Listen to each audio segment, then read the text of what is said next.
Дорогі колеги, ми дуже раді вас вітати на нашій другій зустрічі, яка присвячена реалізації комплексної програми турботи про психічне здоров'я молоді у вищій і передвищій освіті.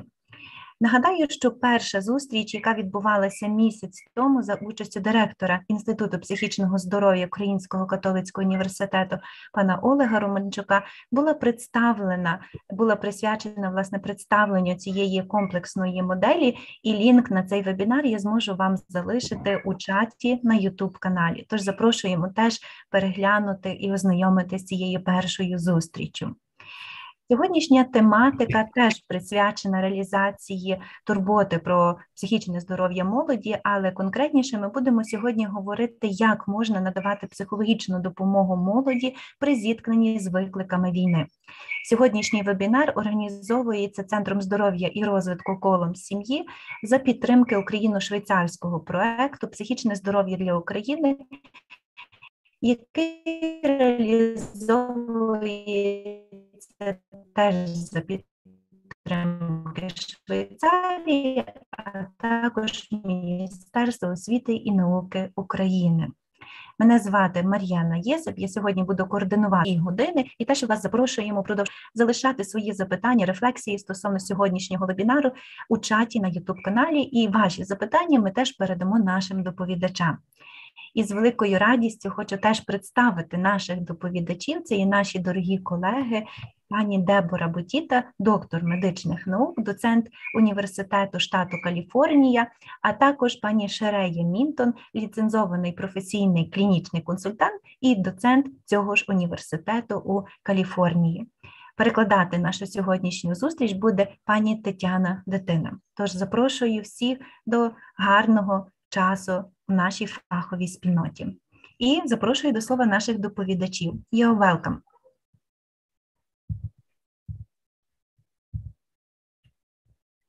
Thank you very much for having us today. It's truly an honor to be here, and we appreciate this opportunity. My name is Deborah Butita, and today we're going to talk about supporting university students through crisis. Добрий день, дякую вам дуже за запрошення. Для нас надзвичайно приємно і почесно бути тут, промовляти до вас, працювати разом з вами. Мене звати Дебора Бутіта, і сьогодні я хочу з вами поговорити про те, як підтримати студентів у час кризи. Shira, do you want to introduce, just say hello? Hello, everyone.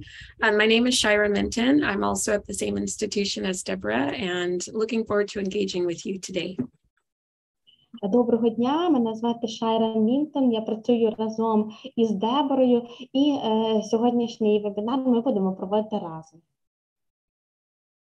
We prepared our presentation today focused on elements related to disaster mental health. Predominantly, we will share our slides here.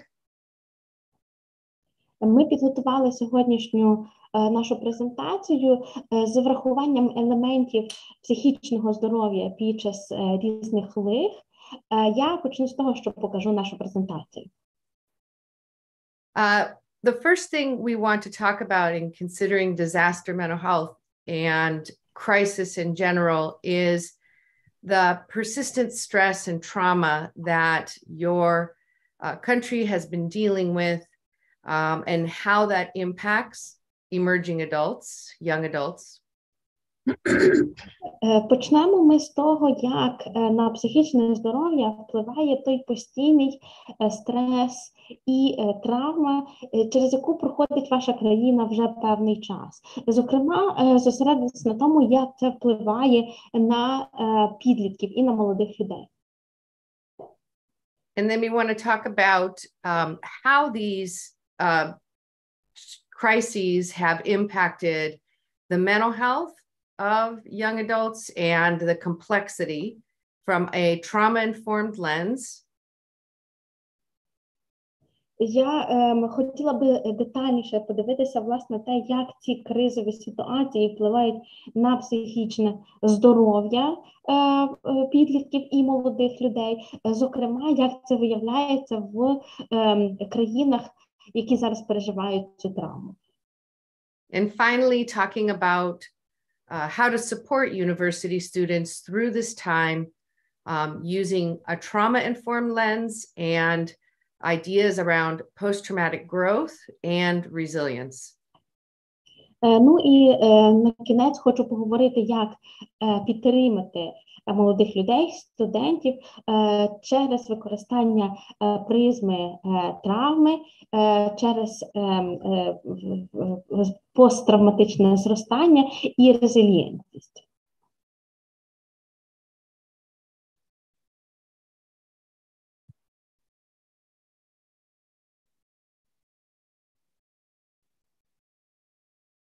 So we would like to just offer some background, of course, through this disaster mental health lens as we've framed, specific to emerging adulthood, which is where we find college students. That's where they're situated on this development spectrum, if you will. And so in that space, considering the backdrop of trauma, it's important to understand the developmental tasks that are often completed at this stage, and as a way to understand how those tasks might be blunted or stunted, if you will.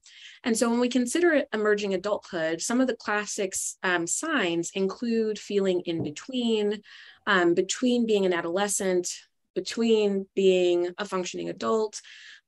Potentially, there is still some dependence that exists for the individual, yet they may be seeking more independence. This is a time when individuals are often exploring their own identity.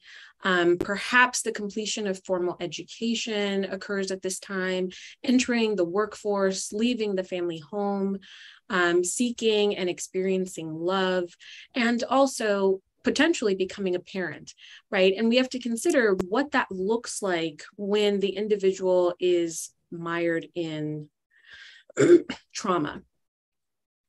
Ми хочемо почати з того, щоб дати певний такий теоретичний ґрунт того, про що ми будемо говорити. Зокрема, наприклад, поговорити про те, що таке цей ранній дорослий вік. Це той період, який нібито в проміжку, десь між підлітковим і дорослим віком. Це час, коли люди ще є до певної міри залежні, але знаходяться на шляху до пошуку власної незалежності. Це час, коли вони шукають і визначаються зі своєю ідентичністю. Це час, на який припадає закінчення формальної освіти, пошук роботи, вихід на ринок праці. Це час, коли люди покидають батьківський дім, знаходять свою першу любов і потенційно стають батьками. Тому нам хотілося подивитися, як оця фаза розвитку і завдання, які стоять в цій фазі, власне, відбувається під час таких кризових ситуацій. And so thinking about that in-between status, there's also a bit of instability at this particular developmental stage. Якщо ми думаємо про цей період у проміжку, то також на цьому етапі розвитку ми бачимо певну нестабільність. And so we want to draw attention to the fact that this developmental stage, with its instability and transition, is occurring for university students during what began as a global crisis with COVID-19, which changed the landscape of higher education globally, but then compounded, obviously, by the war that the Ukraine is experiencing, added to significant, complex trauma, crisis that became and is life-threatening and prolonged, contributing to what researchers are calling prolonged uncertainty. And we want to acknowledge that this is occurring for students, faculty, and all stakeholders that are involved in the university and which means that we're all in, you know, or you're all in a crisis somewhat together. We've experienced this in the United States and how we're all navigating well-being for students. And in Ukraine, the challenges are amplified, obviously, due to the crisis and war, which is imminent and acute. Якщо подивитися на оцей проміжковий період, то це з одного боку час такого переходу, час цієї нестабільності, про яку я щойно згадувала, але це також час тої глобальної кризи, яку спричинила трохи раніше пандемія ковіду, яка була загально глобальною, і яка зараз усугубилася кризою, спричиненою війною в Україні. Усе це разом склалося у таку комплексну травму і кризу, яка спричиняє те, що науковці визначають словом тривала непевність. І вона впливає як на студентів університету, так і на викладацький склад, так і на інші сторони, залучені в роботу університету. Цю кризу ми до певної міри переживаємо разом, і ми тут в університетах Сполучених Штатів, але зараз в Україні вона значно підсилена і ускладнена війною, яка відбувається. I would also like to add, in this, you know, along this backdrop, the excitement for possibilities for the future is also a common aspect connected with emerging adulthood, right? And so considering how that is impacted when someone is in a constant state of crisis. Також тут важливо зазначити, що для молодих людей дуже важливим таким аспектом є віра у можливості у майбутньому, які відкриваються перед ними. Тому тут також ще одна річ, на яку треба подивитися, як теперішня криза впливає на це.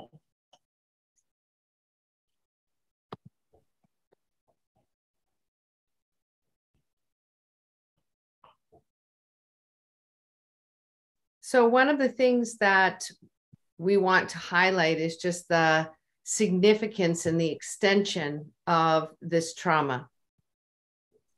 Ми хотіли би на одній речі наголосити, наскільки значущою і наскільки широкою є ця травма. Every single aspect of an individual's life has been impacted, and this socio-historical moment of crisis is felt at not only the individual level, but obviously school, family, community, neighborhood. And that is something that is always considered in the disaster mental health model, is the ripple effect of crisis and disaster, and that it's not isolated, obviously, in one individual. It is complex in how it impacts the whole system. Що важливо тут пам'ятати, те, що усе це впливає на цілу систему. Тобто воно дозаторкує кожен аспект як нашого особистого життя, так і оця соціально-історичний вимір також поширюється потім і на школу, чи на університет, на громаду, на сусідів, які навколо вас. Іншими словами, ми спостерігаємо тут так званий ефект кіл на воді, який від окремої особи поширюється ширше. In addition, considering the chronosystem, when we think about those developmental transitions and understanding that even once this event has passed, it will always be connected to the person. So that ripple effect doesn't ever go away. З іншого боку, якщо говорити про хроносистему і пам'ятати про ці індивідуальні переходи, навіть тоді, коли ця одна подія уже завершиться, вона завжди залишиться з цією, в житті цієї людини. Тобто оці кола на воді, вони тут не закінчуються, вони далі будуть тривати. So in that, one thing to consider is the long-term impact of trauma and the attention needed in the area of mental health. Recovery from crisis, from trauma is something that can take obviously a longer period of time in multiple different contexts in a person's life. Тут треба пам'ятати, що цей довгостроковий вплив травми треба розглядати, як він виявляється на психічному здоров'ї людей, а також пам'ятати, що саме відновлення, цей період буде надзвичайно довгий. So we want to draw your attention to the trauma-informed lens that is often used in disaster mental health, to realize that the 3 E's of trauma, they call it the event, the experience, and the effects. And we've already alluded to this, the events being extreme threat of physical and psychological harm. Якщо ми хочемо подивитися на все це через призму чи через лінзу травми, то тут треба пам'ятати про 3 основні фактори. Англійською мовою вони виражають через 3 І, українською ми їх перекладаємо як подія, досвід і наслідки. Про подію ми вже згадували, і ми тут маємо на увазі реальну якусь гостру загрозу, що несе фізичну чи психологічну шкоду. And then the experience being different for every single individual. That's important to remember, is one student might present in one way in response to trauma, and another might respond in a way that seems very as if they're not affected. It's important for us to be on the lookout always in how we might identify or spot sort of the meaning that a person's making of it or the experience, and recognizing finally that most individuals are affected either in some immediate acute way, or there can in fact be delayed onset. Якщо говорити про досвід, то він буде відрізнятися для кожної окремої людини. Один студент чи студентка може переживати травму в якийсь свій спосіб, в той час як другий студент чи студентка може так видаватися, що на неї це ніяк не вплинуло. Тому нам треба бути особливо уважними і спостерігати про те, за тим, як це виявляється, як визначити цей досвід, як він переживається. І крім того, пам'ятати, що в одних людей це може бути якийсь гострий вияв, в той час як ефект для інших людей буде віддалений.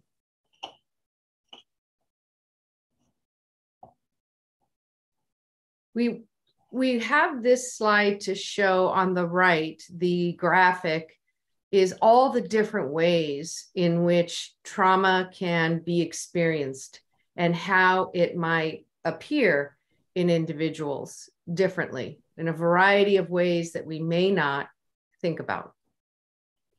Отут праворуч ми наводимо таку схему, яка показує різні способи переживання травми, а також те, як вона може виявлятися в різних осіб, іноді у способи, які ми навіть собі уявити не могли.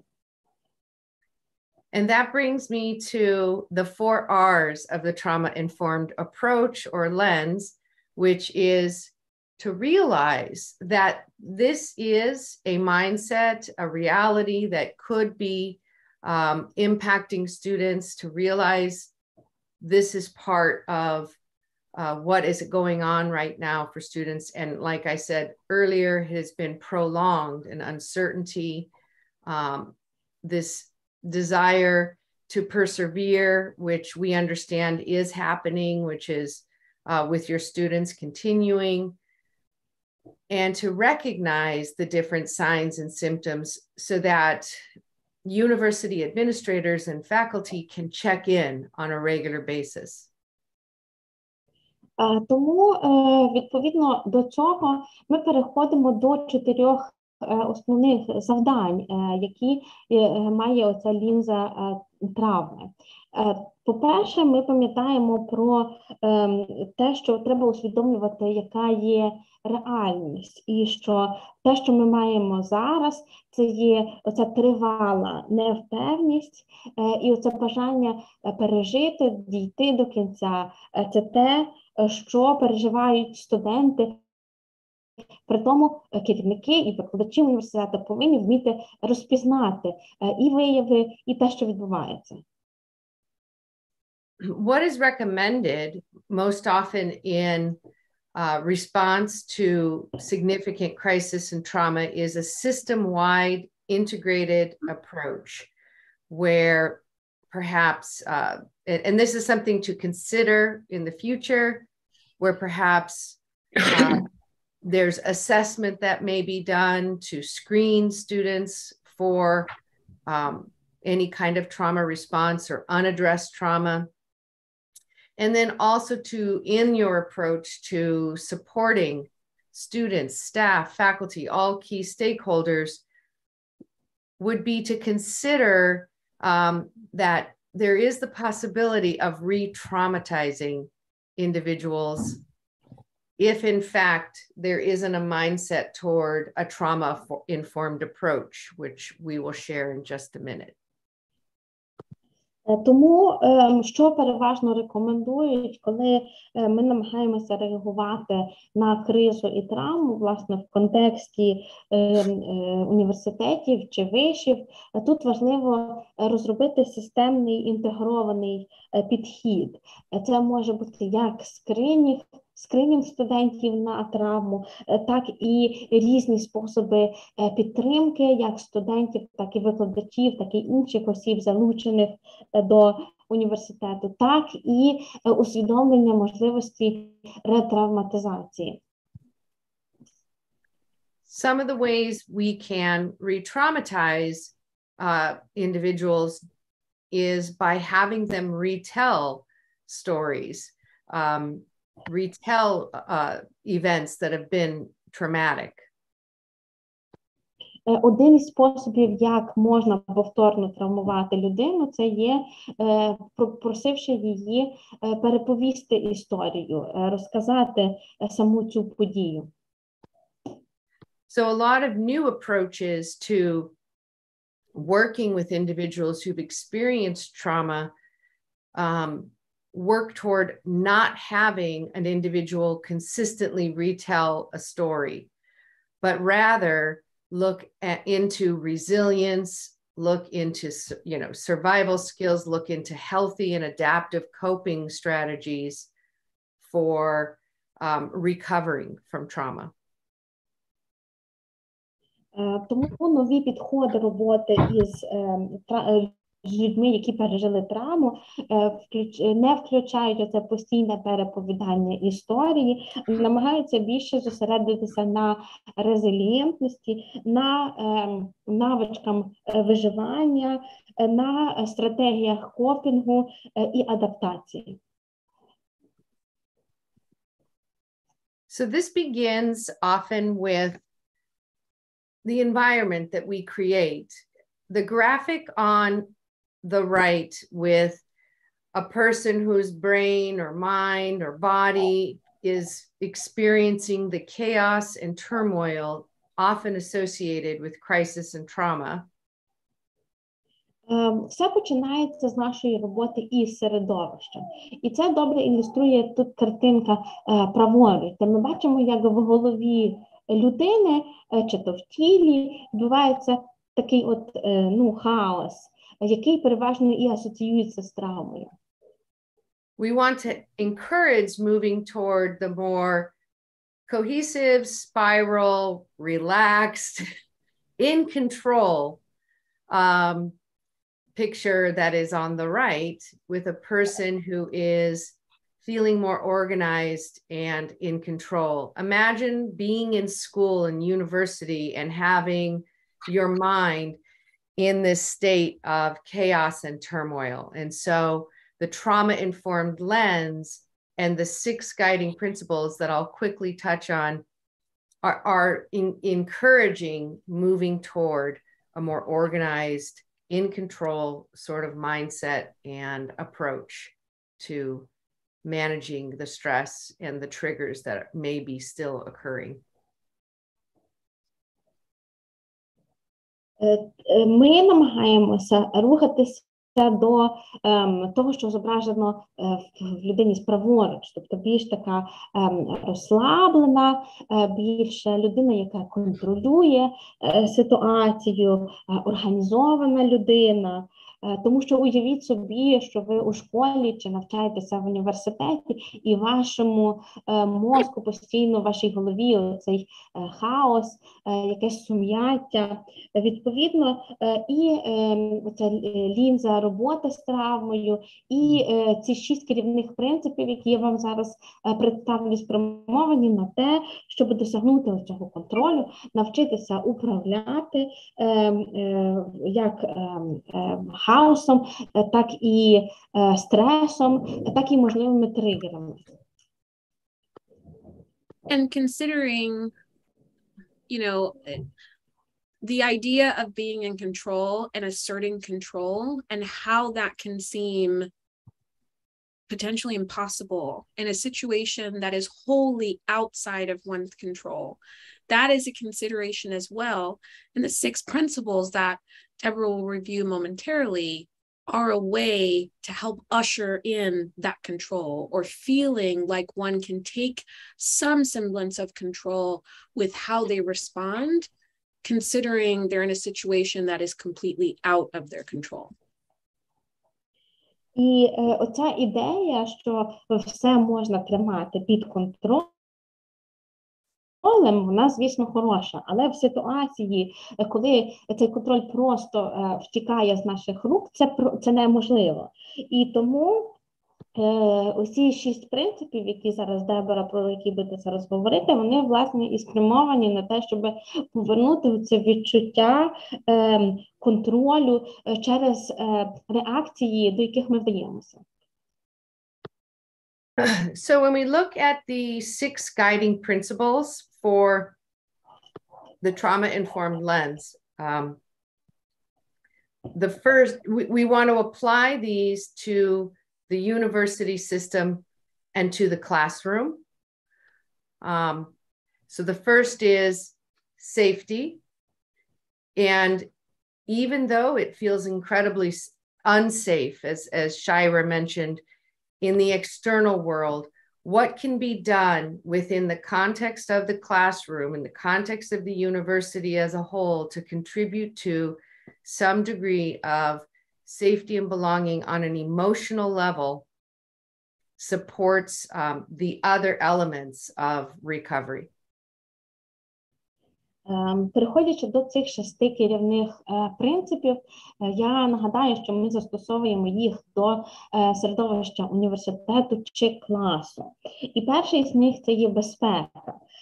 Як вже Шайра казала, хоча зовні ситуація є зовсім небезпечною,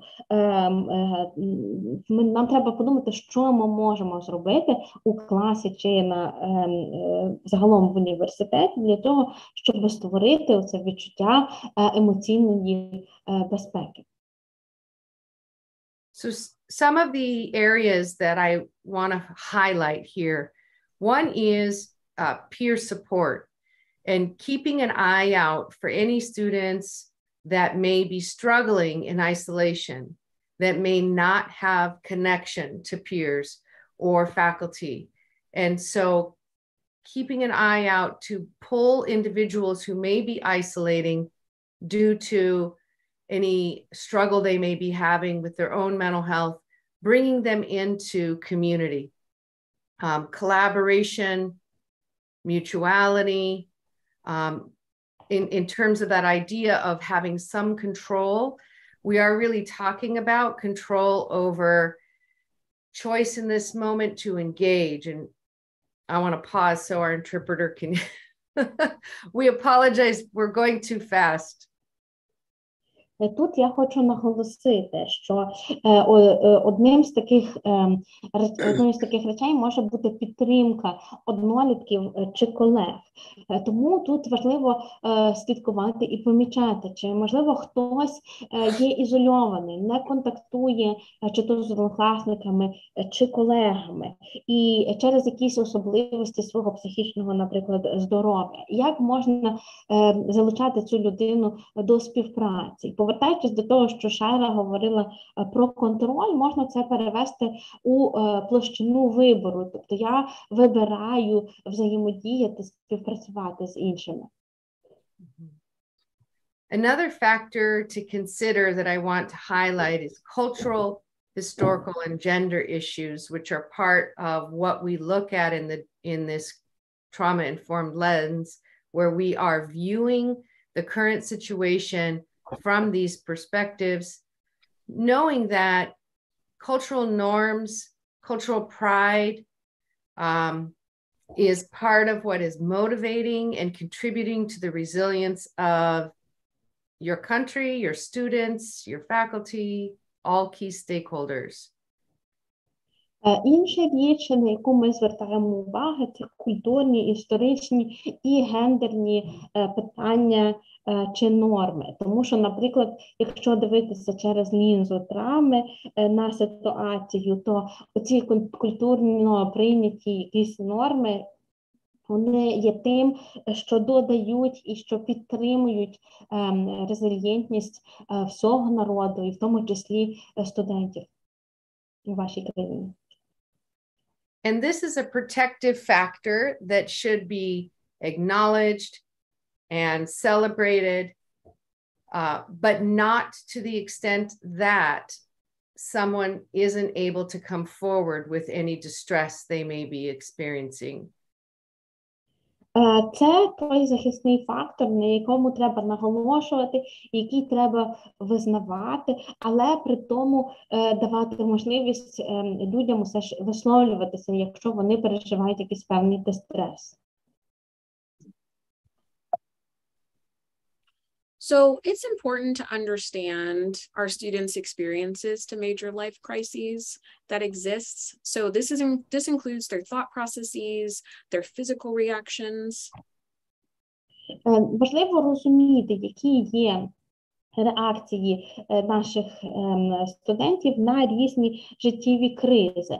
І тут сюди входять як мисленнєві різні процеси, так і певні фізичні реакції. And it's equally important to understand that not everyone will display these responses. These are common factors that show up for individuals exposed to a major life crisis or trauma. However, it is not a one-size-fits-all model.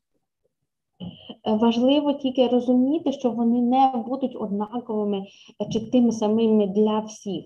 Є багато спільного, що ми бачимо у людей, які переживають якусь велику життєву кризу чи травму, але вони однозначно не будуть однаковими для всіх. So in terms of their thinking and thought processes, disbelief is often common to something that's unexpected. The idea that this can't be happening, or how is this happening? I see it, but I don't necessarily believe it. І якщо говорити про різні думки чи мисленнєві процеси, які відбуваються, то перше, що ми спостерігаємо, це невіра. Невіра, що відбувається оця несподівана події. Як це взагалі можливо? Це не може відбуватися. Я це бачу своїми очами, але я не вірю в це. Students may also experience, and I should say students and faculty, may often also experience psychological numbness. My reaction, my affect is just numb. I am blunted, stunted, if you will. I cannot process what is happening right now in this moment. Також часто ми спостерігаємо як у студентів, так і у викладачів певне психологічне заціпеніння. Це ота реакція, яка нас, в результаті якої ми ніби завмираємо. Ми не хочемо опрацьовувати те, що відбувається з нами. Individuals may experience rumination and imagery in the form of intrusive thoughts, these thoughts that just won't leave. Imagery is not as common a response. However, if the trauma produces very intense visuals, so something has been seen and witnessed, imagery may actually be quite common for individuals. And it is this idea that even when I close my eyes to try and sleep, I still see what has happened. Також спостерігаються різні нав'язливі думки, інтрузивні думки і румінації. Щодо образів, це не дуже поширено і не часто буває, але у випадку якихось особливо візуальних травм ми часто бачимо, що людина закриває очі, намагається заснути, але при тому знову бачить те, що відбувається. Physically, there may be prolonged body activation. So you might see students and faculty present as chronically fatigued, chronically tense. They might have stomach issues connected with lack of eating or sometimes overeating because that is a way that they're coping with what's happening for them. There might also be an increased risk of developing psychiatric problems or issues going forward, which we will discuss a little later today. Також, якщо говорити про фізичні якісь симптоми, то часто як студенти, так і викладачі скаржаться на певну тривалу активацію організму, на такі симптоми, як втома, постійне перебування в напрузі, проблеми зі шлунком, які можуть бути спричинені тим, що люди або не їдять, або навпаки переїдають, бо це їхній спосіб впоратися з цим всім, а також ймовірність розвитку різних психіатричних розладів, і ми про це поговоримо пізніше. And so when we consider how we meet this moment, part of that out of the disaster mental health frame is to acknowledge the uncertainty, to acknowledge that you may not know and the next person may not know. And this is just a moment where we don't have clarity. It's not available. We can try and piece together information, but at the end of the day, we just don't know. Як же ж ми тоді реагуємо, як ми зустрічаємо оцей момент? І перше, що треба зробити, це визнати, що є оця непевність. Я не знаю, що робити, інша людина теж не знає. Нам хотілося досягти, і ми прагнемо якоїсь чіткості і зрозумілості, але зараз це неможливо і недоступно. And connected with that, how are we normalizing student reactions? Accepting that students are showing up how they can show up. This is how they're processing everything that's happening around them. They might present in class a certain way. So how are we normalizing and naturalizing the reactions that students are having? And potentially inviting those reactions into the space. And that's part of creating that safety in the environment that was discussed previously.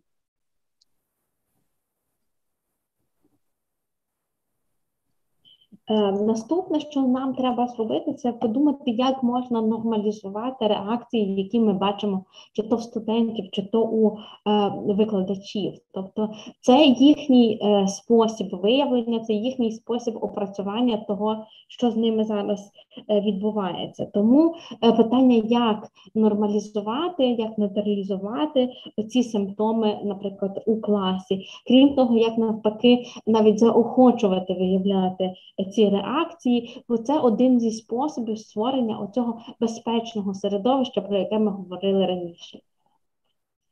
And connected with acknowledging that uncertainty, think about how we can create some sense of certainty.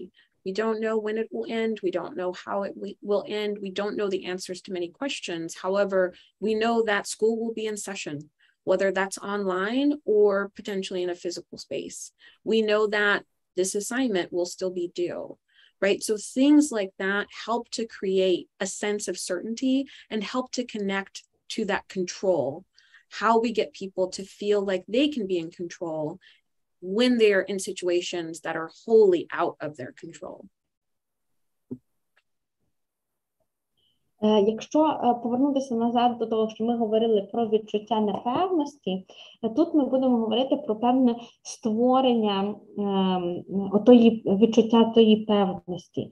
Звісно, ми не знаємо, коли це все закінчиться, ми не знаємо, як це все закінчиться, але є речі, в яких ми можемо бути впевнені. Наприклад, в тому, що заняття в університеті чи школі будуть відбуватися, чи то онлайн, чи то в певному фізичному просторі. Ми можемо бути впевнені, що це завдання треба зробити на певну дату. І це створює цю додаткову якусь певну певність і це відчуття контролю у ситуації, яка перебуває абсолютно поза контролем.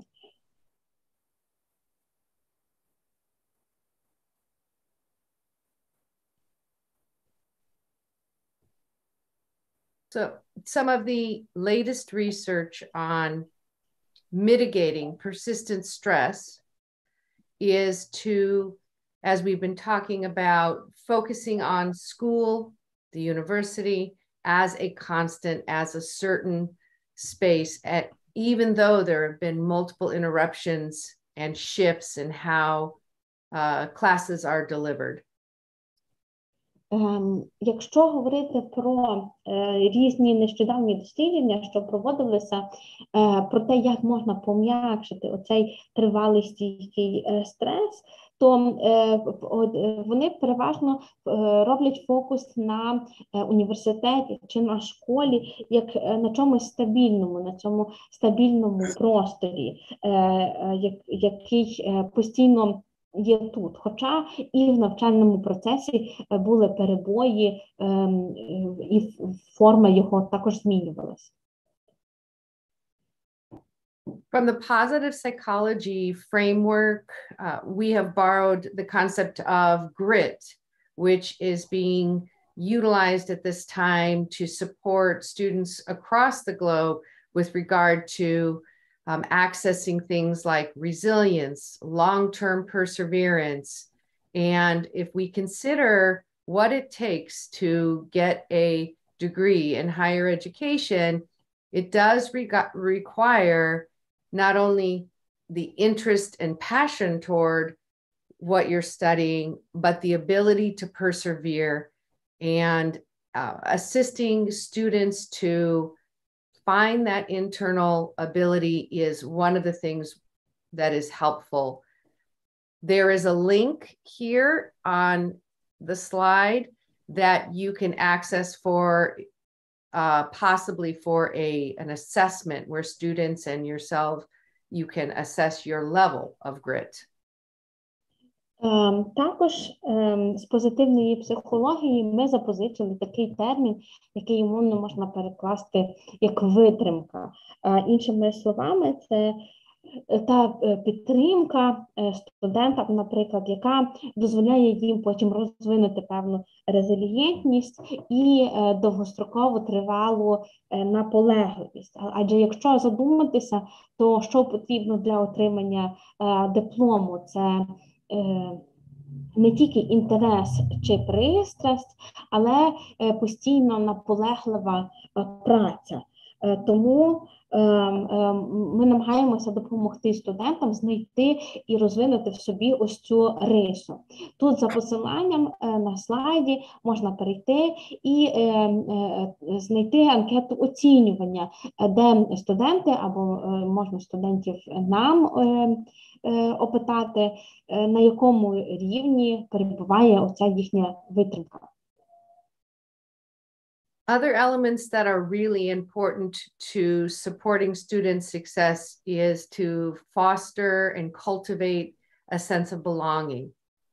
When students have this sense of belonging to a class, to friends, a program, the profession that they're studying in, the university, it contributes to their ability to persevere.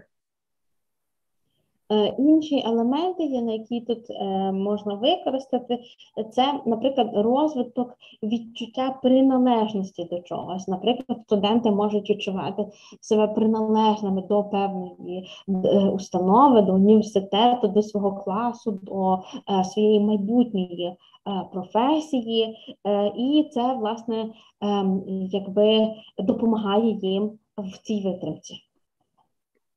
We sort of rushed over in the last slide, 2 points that we wanted to bring forward to this is to appreciate students for their ongoing commitment and to really acknowledge the collective goal, both the university, the faculty, the system together is all moving forward, and acknowledging that the importance of having a growth mindset, which contributes to self-efficacy and the belief that we are all in this together, we're moving forward, we will help everybody achieve their goals. Інші два елементи, ми трохи пропустили їх на попередньому слайді, але тут ми хочемо до них повернутися і сказати, що один з них це є, треба визнавати і дякувати студентам за ті зусилля, які вони виявляють. А інше це оце відчуття того, що ми разом як університет, як викладацький склад, разом як система рухаємося вперед до однієї мети. Це так звана ментальність росту, тобто розуміння того, що ми разом йдемо кудись, і ми один одного підтримуємо і допомагаємо всі разом. However, this is not business as usual. It is important to acknowledge that there will be setbacks, and moving forward is not going to be a perfect process. That because of all that is being navigated right now, talk about if in fact there are setbacks, how do we get back to getting on course? And we'll be talking about that in just a minute. При тому всьому треба пам'ятати назад, що на шляху уперед, так чи інакше, будуть виникати певні невдачі, нас постійно буде якимось чином відкидати назад. Оце просування і прогресу вперед, він не є прямолінійний і безперешкодний. Тому тут важливо також звертати увагу, як ми даватимемо собі раду з цими перешкодами, як після них підніматимемося і повертатимемося на наш шлях. When we look at supporting student mental health, we have to remember that young adulthood is typically a period where mental health issues begin to arise. Говорячи про підтримку психологічного здоров'я студентів, ми завжди пам'ятаємо, що вік ранньої молодості – це, власне, той період, коли з'являються перші проблеми з психічним здоров'ям. What we have found is that the pandemic and, of course, what you're dealing with in Ukraine with regard to the pandemic plus the war has led to, obviously, complex life issues. And it's just too much at once. And as Shira mentioned, many different responses can occur. Що ми зараз спостерігаємо? У результаті глобальної пандемії, яка усугубилася війною, яка зараз відбувається в Україні, виникли ось такі комплексні проблеми, які виявляються через ці різноманітні реакції, про які згадувала вже Шара. What may have once worked to cope with life is most likely not effective for many people right now. People are needing to access new ways of coping with all that is happening in their world. This couldn't be more true than what is going on in your country.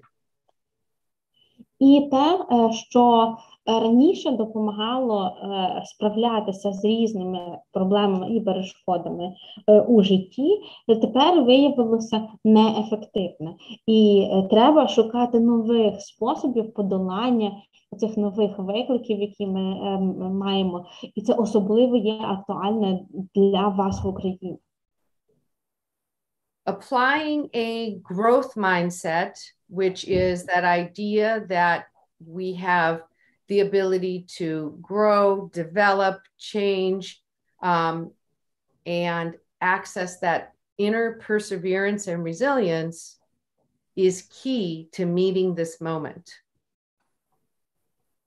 І застосування цього мислення зростання, яке передбачає те, що ми будемо далі розвиватися, змінюватися, наполегливо чогось досягати, і є, власне, ключовим у даний момент.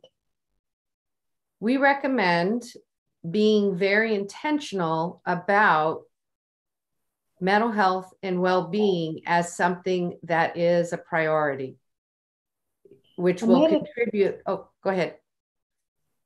Ми рекомендуємо бути дуже цілеспрямованими і особливо звертати увагу на психічне здоров'я і взагалі самопочуття. Having conversations about this in the classroom, with peers, with faculty, things like, what are you doing to take care of yourself? How are you doing? Making sure that everybody is there for each other. And finally, most importantly, to encourage help-seeking behaviors if needed, that students feel and colleagues feel they can go to trusted individuals and ask for help so that they feel there is a system of support.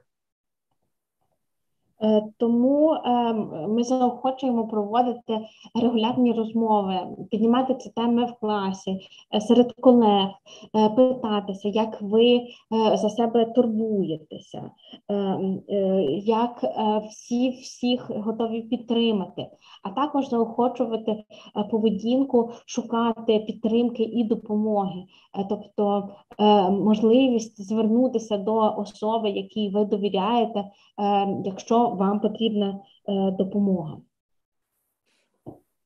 Considering how there are ways we can re-traumatize individuals, which is part of the trauma-informed lens, is to avoid that by engaging in constant conversation or storytelling about the traumatic events, encouraging and creating opportunity for compassion, self-care,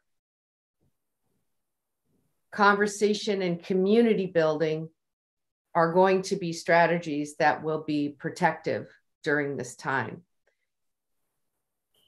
Якщо говорити про можливості ретравматизувати людину, або, тобто те, що ми говорили, що треба уникати, це, звісно ж, не треба постійно говорити про цю травму і про її повторювати. Натомість потрібно згадувати про різні можливості турботи про себе, а також наголошувати на те, що є можливість покластися на інших і розбудовувати це середовище взаємопідтримки. Now we're going to focus or transition to a focus on post-traumatic growth. which is defined as positive psychological change that one experiences as a result of a major life crisis and the struggles connected to that crisis. Ваш сын находится в плену. Знаете об этом? Вы хотите? Не знаю. Никак не может находиться в плену, потому что я вчера с ним только разговаривала. Не может такого быть. Подождите. Да? Интересно. Да. Вы... Интересно, мне тоже интересно. Скажите кодовое слово, если можно. Окей.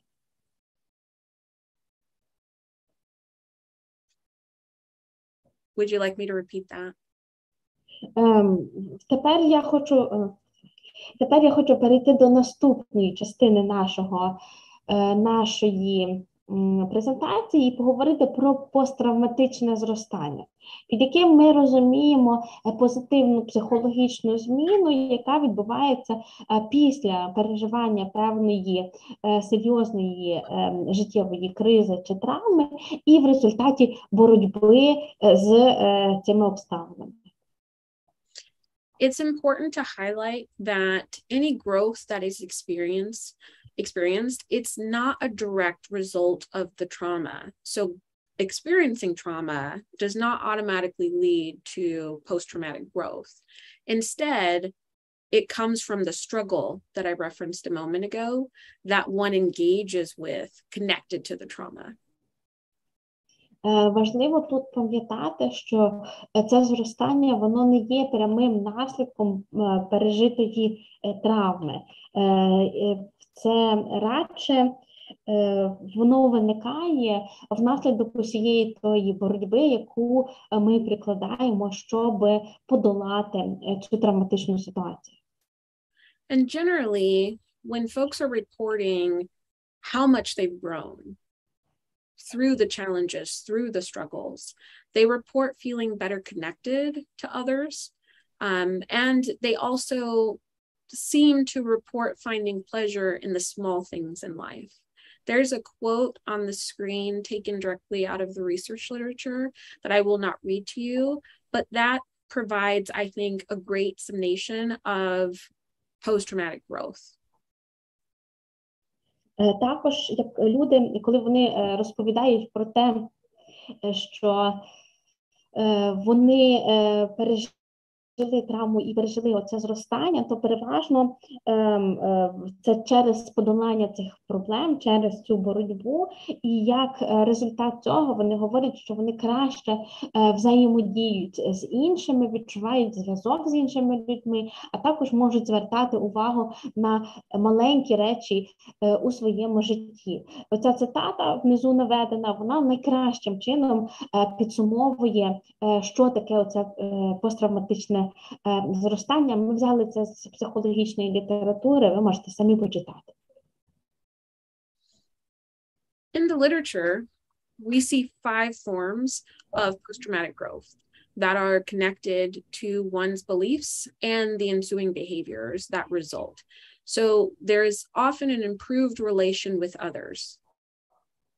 Є 5 форм цього посттравматичного зростання, які пов'язані з безпосередніми якимись переконаннями особи, а також з поведінкою, яка з цього випливає. Тому одна з них – це є кращі відносини з іншими людьми. That's often connected, those improved relationships, improved relations. It equates to a deeper appreciation of those relationships. There's a deeper meaning that is found within those relationships.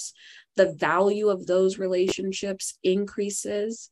And some folks think that this is connected to this new awareness of how fragile life is. And also the fact that I have come through the struggle. Люди, коли розповідають про це, то кажуть, що вони навчилися глибше цінувати якісь відносини. Вони бачать глибший сенс у відносинах з певною людиною. Вони бачать, як цінність цих відносин зросла для них. А також вони говорять про те, що вони отримали так би нове усвідомлення, наскільки крихким є життя, саме тому, що вони подолали оцю складну ситуацію. The second is identification of new possibilities for one's life. So the idea that there are new chances for the future, chances that I may not have thought that I would get, but the fact is that I have these new chances, and how can I seize the day, if you will? How can I stop putting off the things that I've always wanted to do? You might see a shift to philanthropic behaviors. You might see a shift into how can I help people, other people who have survived trauma? Наступне це буде поява нових шансів у майбутньому, нових можливостей у житті. Це ті шанси, про які раніше людина могла і не задумуватися, і навіть не уявляти собі, що вони можливі. Тут багато людей відзначають, що їм хочеться дотримуватися філософії ловити момент, не відкладати щось важливе на потім, а також їхня поведінка зміщується, наприклад, в бік філантропії або в бік бажання допомагати людям, іншим людям, які пережили травму. You might also see individuals change career paths. I was focused on this one thing. I have survived this, and I decide I want to do something different with my life. Часто ми бачимо, як людина змінює свою кар'єру. Спочатку вона була зосереджена на чомусь одному, але переживши оце, зрозуміла, що хоче присвятити життя своє іншому. The third form of post-traumatic growth is this increased perception of personal strength. And this is actually the most commonly reported change that individuals undergo.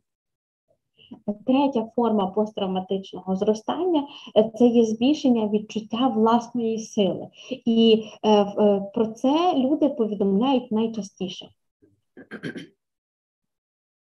Connected to this, there is this perception of the self as being stronger, as I did not realize I was this strong. I didn't think that I could survive this thing. And so as a survivor of this trauma, I feel tougher than I once did. I feel like the things that may have broken me or broken me down before can no longer do that, because I have achieved this sense of strength that I did not know existed within me. Це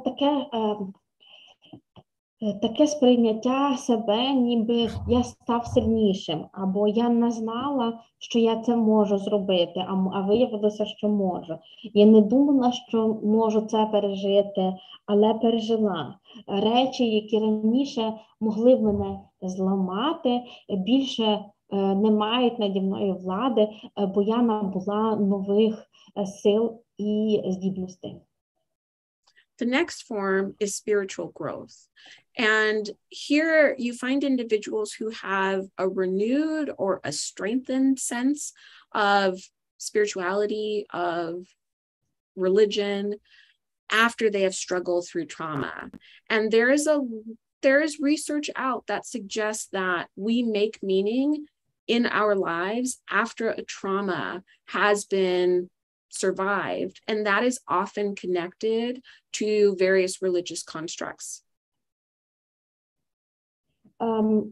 Четверта форма – це є духовне зростання. Люди неодноразово відзначають, що вони помічають певне відновлення або навіть піднесення духовності чи то релігійності після переживання певної травми. Існують дослідження, які показують, що люди ніби знаходять нове значення, чи в принципі значення, сенс свого життя, і часто він так чи інакше є пов'язаний з різними релігійними конструктами. Some folks also believe that the trauma was always part of the plan for their life, that they were supposed to live through that so that they could gain this sense of strength, this empowerment that they never had before, and they do not believe they would have obtained or gained if they hadn't lived through the trauma. Люди також вірять, що це їм було призначено, що це певний такий був план, і вони мали пережити цю травму, щоб набути цієї нової сили. Якби цієї травматичної події не сталося в їхньому житті, вони би цього не набули. And then lastly, there is this enhanced appreciation of life. Folks tend to value life more after they have survived a trauma. There is this sense that I have a second chance and I think I need to reevaluate my priorities. So this last form of trauma, post-traumatic growth, is also connected with that second form I referenced, which is the identification of new possibilities for one's life.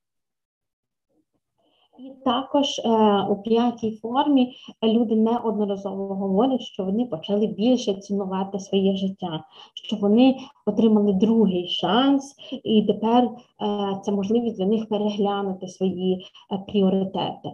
Це дуже пов'язано з тим другим пунктом і з другою формою, яку я вже згадувала, а саме нові можливості у житті.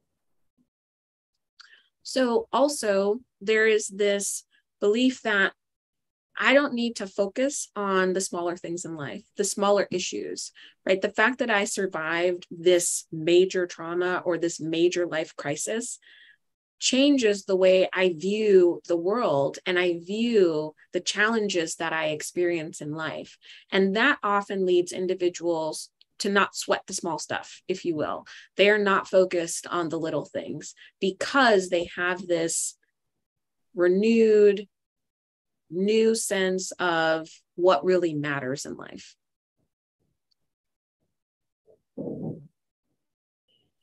Також в результаті цього багато хто каже, що вони навчилися не звертати уваги на якісь тривіальні речі чи дрібниці, які раніше їх ви зупиняли.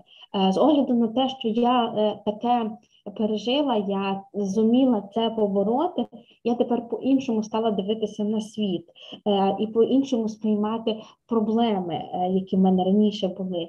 В результаті я можу відкинути різні дурниці, дрібниці через те, що в мене є нове усвідомлення того, що справді важливе.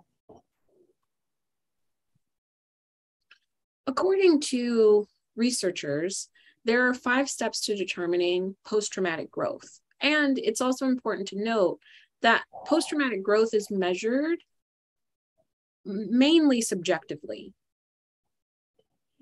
Відповідно до досліджень виділяють 5 кроків при визначенні рівня посттравматичного зростання. При цьому мушу додати, що вимірювання цього рівня, воно переважно є суб'єктивним. So thinking about how individuals report their growth. So understanding how we are after we've experienced the trauma. That's the first step.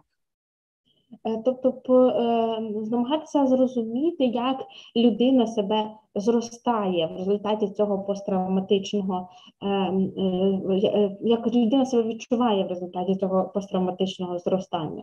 І перший крок – це усвідомити, оцінити, збагнути, де я є зараз після травми. The next step is to remember where we were prior to the trauma happening. And the third step is comparing those standings. So thinking about how I was before, how I am after, what is the change that I see? Наступне, це треба пригадати, якою я була до того, як відбулася ця травма. І після того порівняти ці дві позиції, де я тепер і де я була тоді, і яка зміна відбулася. Which bleeds into step 4, which is assessing the degree of the change, which directly connects to step 5, which is evaluating the degree to which the traumatic event was the catalyst. And it's important to remember that post-traumatic growth is not a direct result of the trauma. Після цього ми намагаємося оцінити, наскільки великою була ця зміна. Це приводить нас до наступного 5-го кроку. Це є визначення, до якої міри травматична подія призвела до цих змін або стала каталізатором цих змін. Тут важливо також пам'ятати те, що я вже говорила раніше, що сама посттравматичне зростання не є прямим наслідком травми. So it's not a direct result. Remember, it is the struggle that ensues following the trauma. That's what leads to the change. So without the trauma, yes, you cannot have post-traumatic growth. However, it's not about the trauma. It's about the struggle that happened internally within the individual that allows for that growth to occur. Тобто це не є прямий результат самої травми. Зростання виникає після цієї боротьби, до якої ми вдаємося у результаті травми. Таким чином, без самої травми посттравматичного зростання би не було, але вона не є безпосереднім чинником, який спричиняє це зростання, а власне оця боротьба і переживання її. So when we think about college students and we connect what we've been discussing to these individuals specifically, it's important to note that growth may be more enhanced because the college-age student compared to the older adult is often still open to learning and has not been set in their ways, if you will. Якщо спроєктувати все те, про що ми щойно говорили на студентів вишів, наприклад, то тут важливо розуміти, що це зростання, воно може бути навіть більшим і сильнішим, ніж уже дорослих людей. Адже на цьому етапі свого життя студенти, учні, вони є більш відкриті до навчання, вони ще не настільки звикли до якихось певних речей у своєму житті, відповідно, вони і більш відкриті до змін. So considering the assumptive world of the college student, right? Thinking about everything we know about the world and everything we think we know, and understanding how the major life crisis, in this case, the backdrop of the war coupled with the COVID-19 pandemic, it's important to understand how those crises upset our assumptive world. They upset our understanding of the world. Тут треба звернути увагу і спробувати зрозуміти, який є оцей імовірний світ самих студентів. Тобто зважити на все, що ми знаємо про світ, і також на все, що ми думаємо, що ми знаємо про цей світ. А тоді подивитися, як оці серйозні життєві кризи, і зокрема ми тут говоримо про війну в Україні і про глобальну пандемію ковіду, як ці кризи повпливали або навіть порушили наше розуміння світу. So there's a metaphor that I came across in research around trauma and post-traumatic growth. It's an earthquake metaphor. So just as earthquakes can severely shake and threaten and destroy buildings, something that we are constantly under threat of here in California. Я знайшла цікаву метафору, яка так чи інакше з'являється в літературі про травму і посттравматичне зростання. І ця метафора є метафора землетрусу. Так само, як землетрус руйнує і трясе, і перевертає наші будинки, а це реальна загроза для нас тут у Каліфорнії. So consider the traumatic event as the earthquake. It can destroy schematic structures in the brain that have been built around and guide our understanding, our decision-making, and our meaningfulness. Тому так само, як землетрус трусить землею, так само травма струшує оті схематичні структури нашого мозку, які впливали на наше розуміння світу, на те, як ми його сприймаємо. So considering this and considering our assumptive world and how it's challenged in the wake of trauma, our assumptions about the benevolence and the predictability and the controllability of the world, our own safety and our identity and futures are challenged as a result of that trauma. Apologies. І відповідно, якщо говорити про травму як землетрус, то всі наші попередні припущення про цей світ як добрий, сприятливий до нас, як світ, де є безпека, як світ, який є передбачливий, вони всі зазнають цього струсу і руйнування. So after the trauma, just like after the earthquake, the rebuilding commences. So this causes us to recreate, reconstruct our cognitive processes and often restructure them and rebuild them, because sometimes they are such in a state of turmoil that they have completely fallen down and need to be rebuilt. І так само, як після землетрусу ми починаємо процес відбудови, так само і тут, після травми, ми починаємо відновлювати, відбудовувати певні когнітивні процеси, а в деяких моментах навіть будувати їх наново, тому що настільки вони були зруйновані і струшені. So just like the buildings that are rebuilt after an earthquake and are retrofitted, the structures in the brain after the traumatic event are rebuilt in a way that they become less resistant to different systems in the future and are less likely to be shattered, leaving us more prepared to cope with future trauma.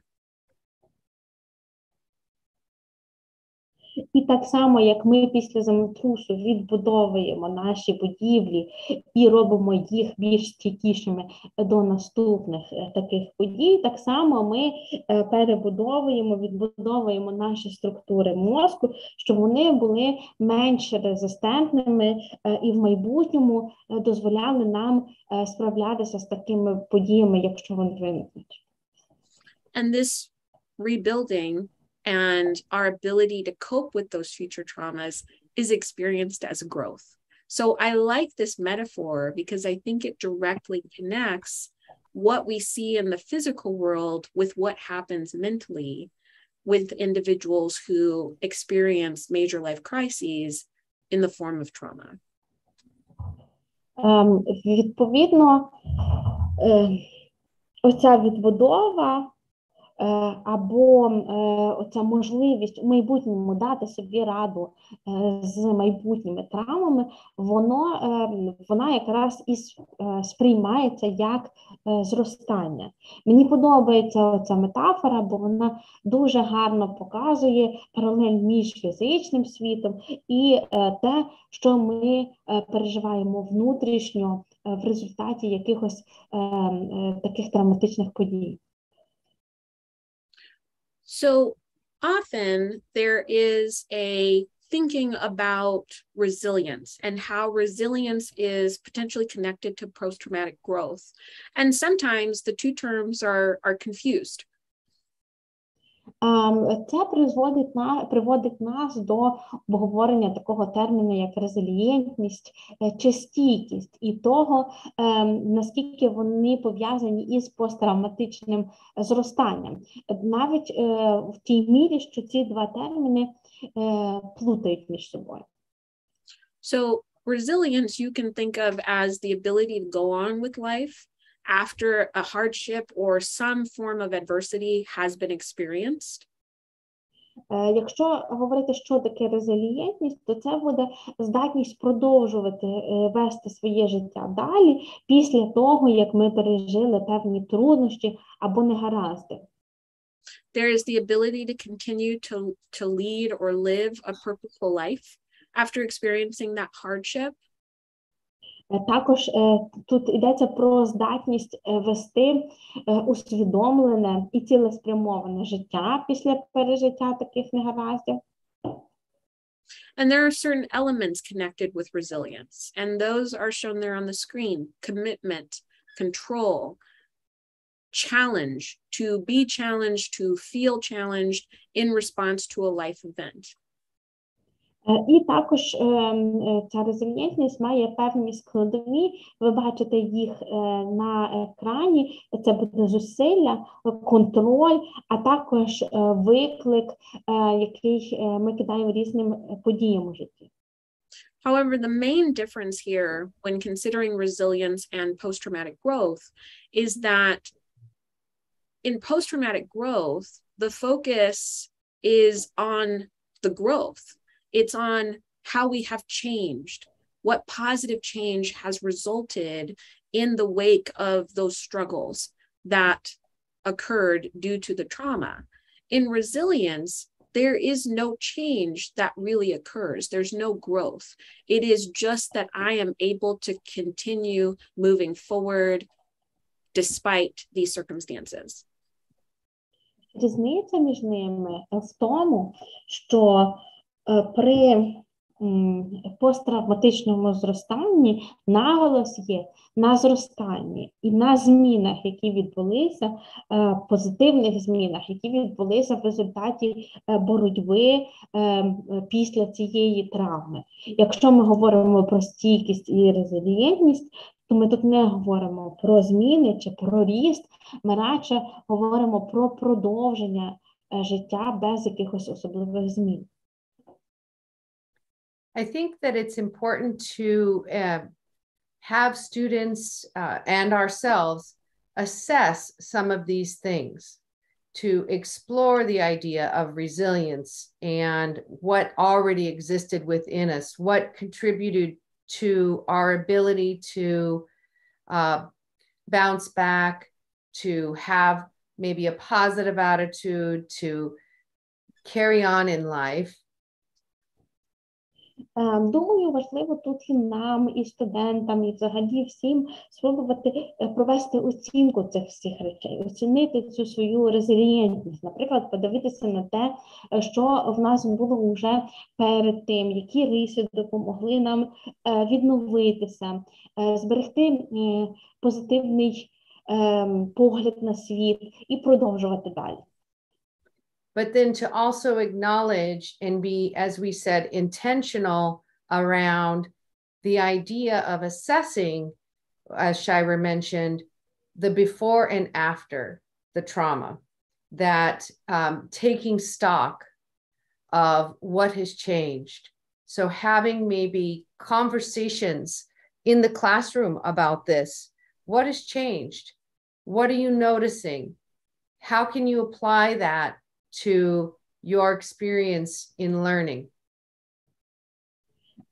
І також тут треба цілеспрямовано підійти до цієї оцінки, порівняти, що було до і що стало після, подивитися, що саме змінилося.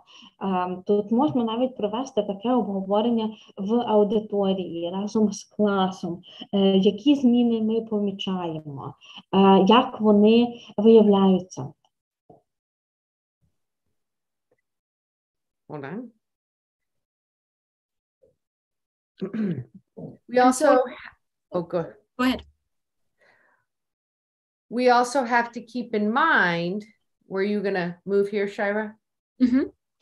That not every student or faculty member, staff member will smoothly move into and understand that there's a growth opportunity.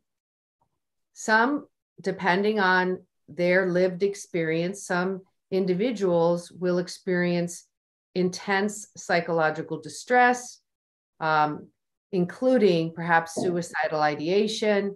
And it's important, obviously, as this age group is a higher risk for those factors. Але також треба розуміти, що не всі так легко і плавно прийдуть до ідеї зростання. Будуть такі особи, які будуть відчувати певний психологічний дистрес, він буде тривалим, або навіть можливі певні думки про самогубство. І оскільки ми тут говоримо про вікову групу, яка перебуває в зоні ризику, нам треба тут бути особливо уважними. And to note that individuals who are contemplating suicide, who are presenting with suicidal ideation, and understanding that that is often a recurrent, a brief, and intense event that the person experiences in response to the circumstances in their life.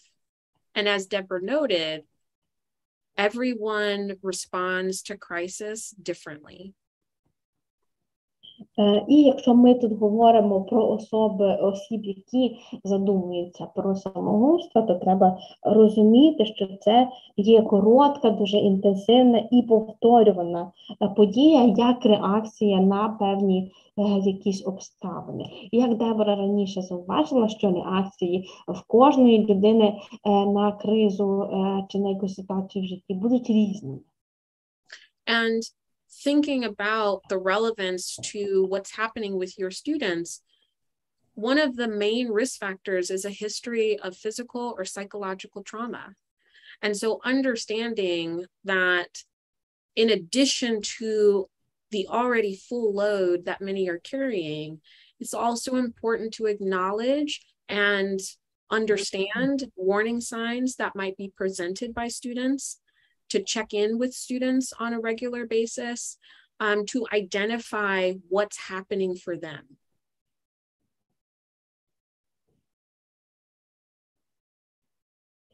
Також тут важливо звертати увагу і пам'ятати про можливу історію попередніх психологічних чи фізичних травм у певної людини чи студента, тому що на додачу до надзвичайно великого навантаження теперішнього, яке всі переживають, тут важливо звертати увагу на різні застережні ознаки. Треба з певними студентами постійно говорити і запитувати, що в них відбувається і що вони переживають.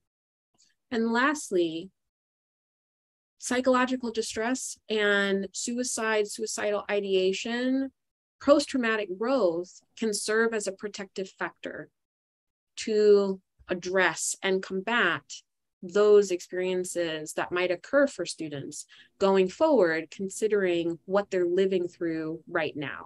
And so there are scales available, and we do not have a link to the scale in the slides. However, we can share that.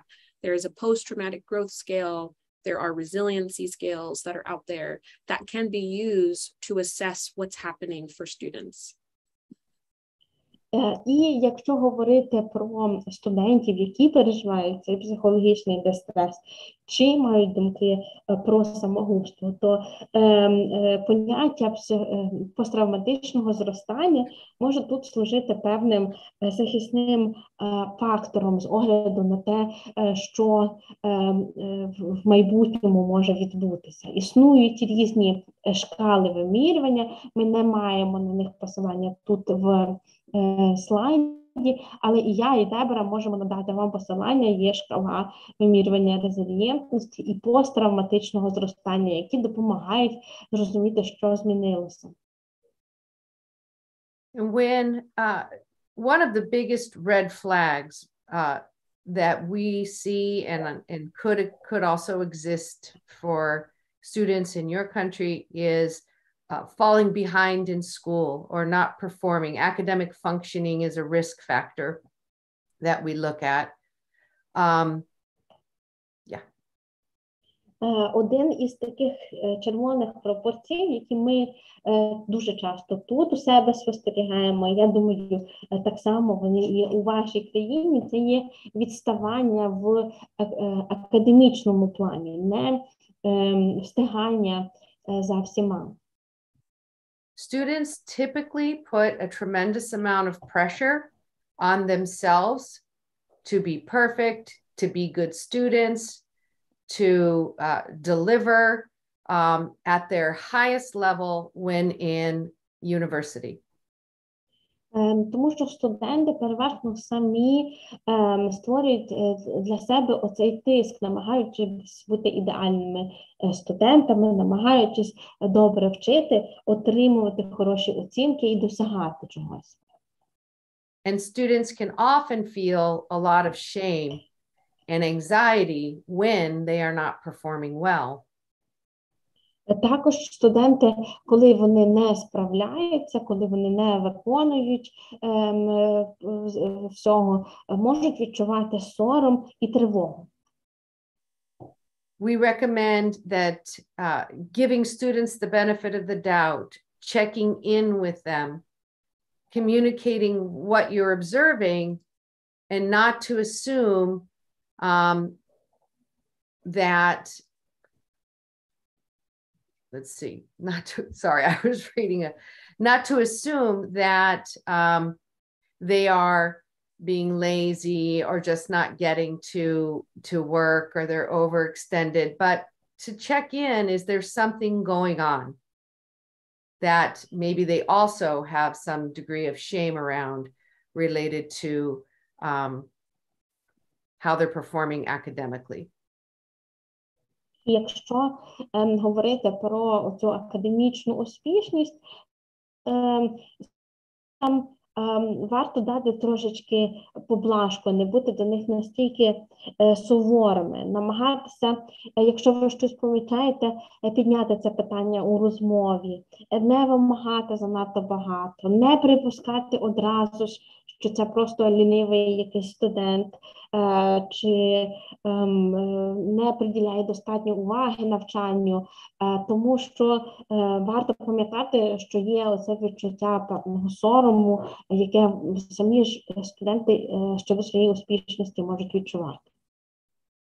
And students will compare themselves to other peers and worry that, look, everybody else is doing well, and why am I struggling? That compounds the stress that they could feel at this time during an already very stressful time. Також студенти часто порівнюють себе зі своїми однолітками. Вони бачать, чому, наприклад, одним це вдається, а я не справляюся, чому мені складно. І це додає додатковий стрес на додачу до того, що і так всі відчувають. Oh, go ahead, Shira. Well, I was just going to say, and we would like to add, right, there are sample statements on the screen, and a couple of them include, is everything okay? So understanding and knowing that, no, everything is not okay right now, given that students are living through a war, you all are living through a war. However, how students present, that might be something that they have internalized, that they have normalized, and they are just pushing through and moving forward. And how can we ascertain or understand what's happening for them in the context of the war, if this is something that has been naturalized or normalized for them? What other signs and symptoms are you seeing? І тут у вас на слайді є зразки різних таких фраз, якими можна висловити своє занепокоєння, і серед них одна фраза – це чи у тебе, чи там у вас усе добре.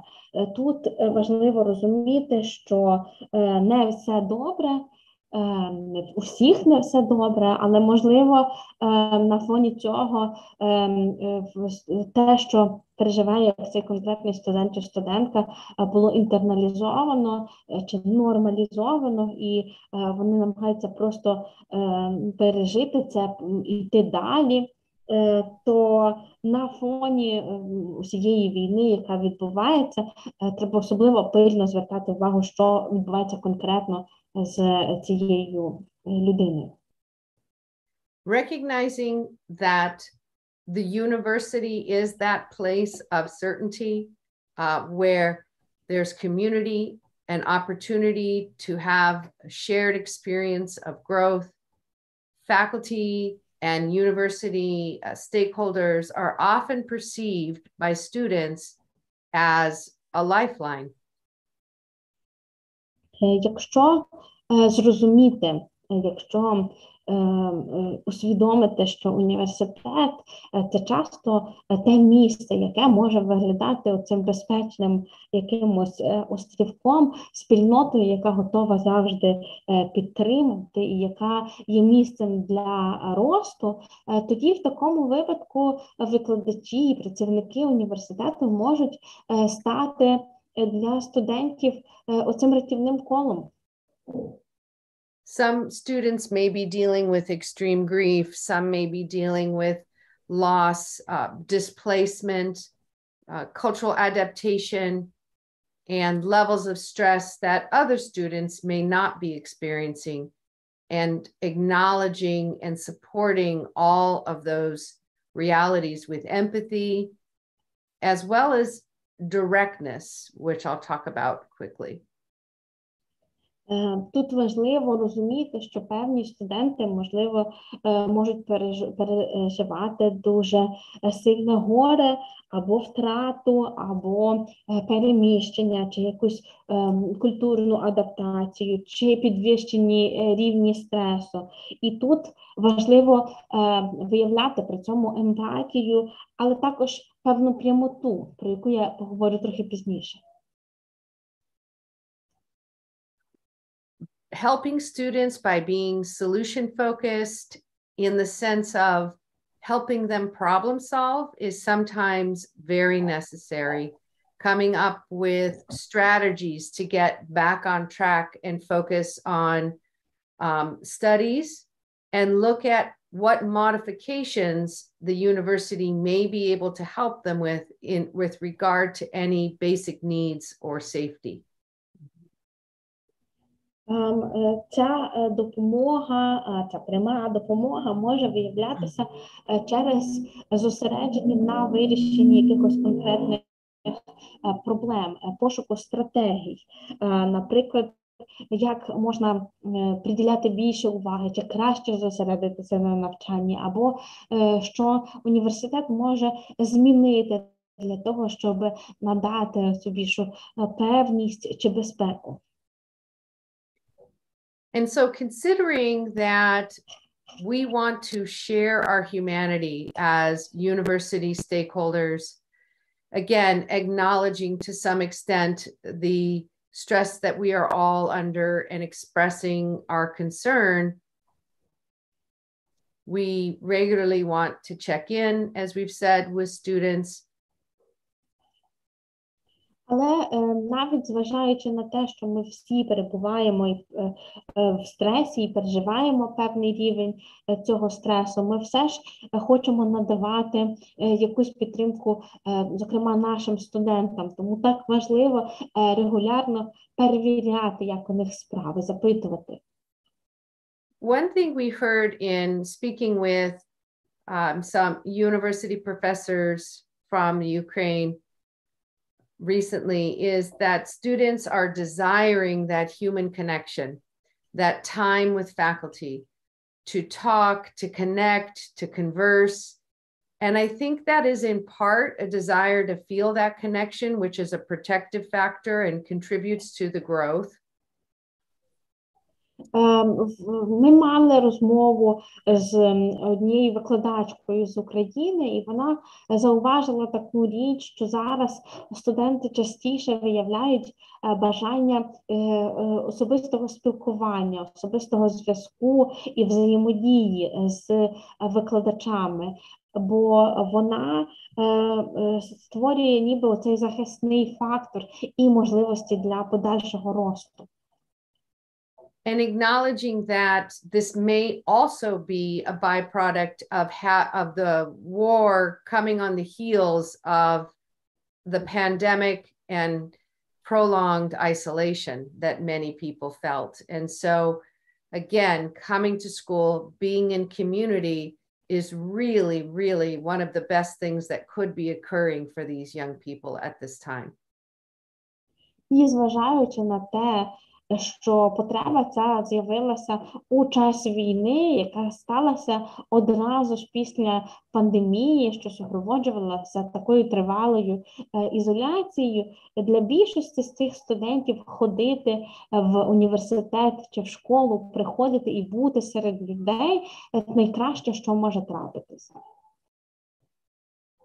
And lastly, we want to acknowledge your own self-care as university stakeholders. How are we all taking care of ourselves? And so we have some thoughts that many times, we spoke initially about this being a parallel process, that everybody is dealing with this, not just the students. Mhm.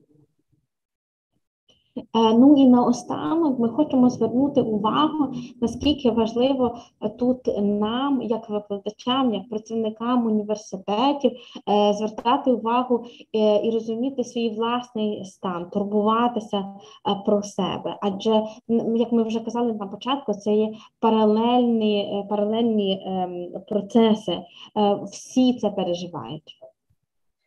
And we realize that a lot of what we are talking about requires you as university stakeholders to be on the front line supporting students, when in fact you may also be struggling with your own life crises.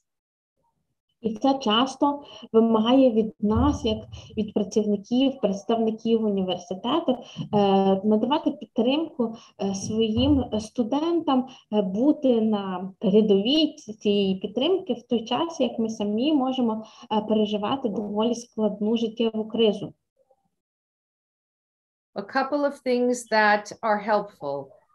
Shifting from just the intellectual understanding of what's going on and checking in with how you feel and your emotional well-being. Кілька порад, які тут можна застосувати.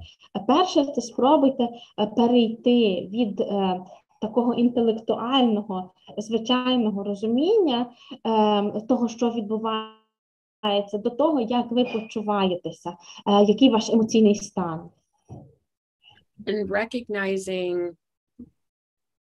when to check in with yourself about that, when to check in and take stock of what's happening for you, both intellectually and emotionally, and recognizing and allowing yourself to take that space and take that time.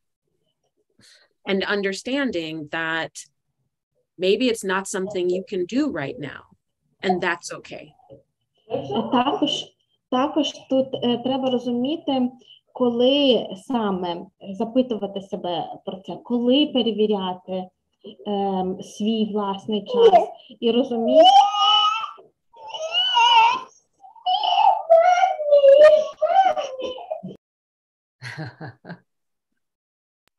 розуміти, що, можливо, зараз не найкращий час, що я можу надати комусь підтримку, бо сама її потребую. Вибачте, будь ласка.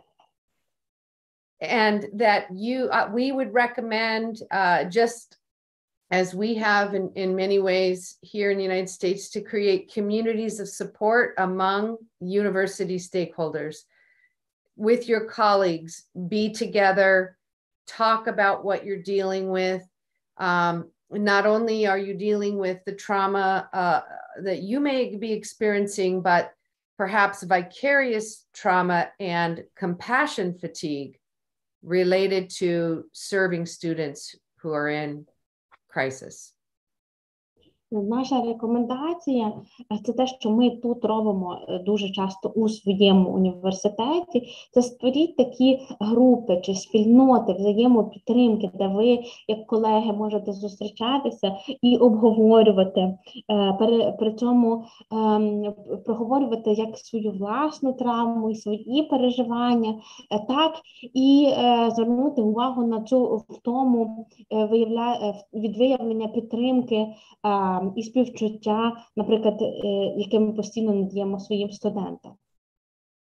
And as we've said several times, school has become, I think, for so many students, and this was shared by us, with us by some of your colleagues, a stable place for refuge, and certainly, I believe, is a window for hope for the future for many of your young people in the Ukraine. And I want to close by saying that it is incredibly admirable, impressive, and amazing what you have continued to do and your perseverance to deliver education and a quality experience to your students that is clearly making a difference. Mm-hmm. Ну і тут варто пам'ятати, що школа і університет – це одне з тих небагатьох місць, які є свого роду таким безпечним і стабільним прихистком у тому серед всього, що відбувається. Але також він може бути певним вікном надії для ваших студентів, способом дивитися у майбутнє. На завершення скажу, що ми всі тут надзвичайно вас підтримуємо, а також захоплюємося тим, що ви продовжуєте робити, що ви так наполегливо намагаєтеся надати найкращу освіту, а також забезпечити найкращий досвід для своїх студентів. Any other closing words, Shira? No, I think you summed it up beautifully. Дякуємо, Дебора, ви чудово підсумували це. Дякую. Thank you. That ends our presentation. Should I stop? На цьому ми дійшли до кінця нашої презентації. Чи будуть якісь запитання? Нагадаю, що ви можете їх написати у коментарях, а я їх перекладу нашим лекторкам. The participants have an opportunity to write their questions in the comment section on YouTube, and if there are any, I would be happy to translate them for you. I don't see any for now.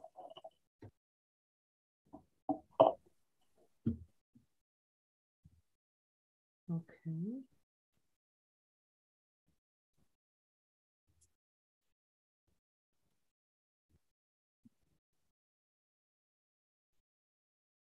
There is a 30-second delay before we get the questions.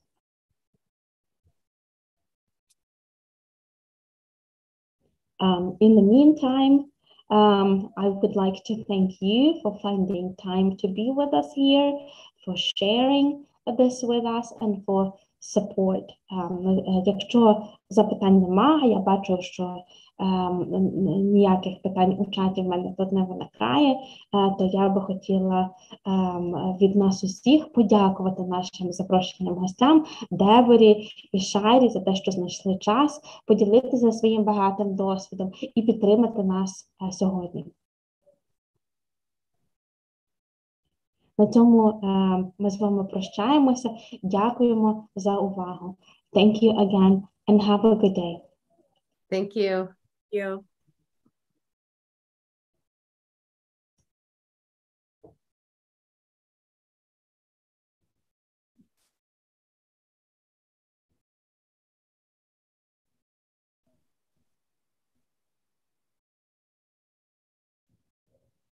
Somebody end the live. I'm not the host. I don't have the right to do that. Maybe we just end the Zoom meeting? Let's do that. Let's do that. Thank you. It's been a pleasure. Thank you. I hope we weren't rushing too much. Thank you. Bye.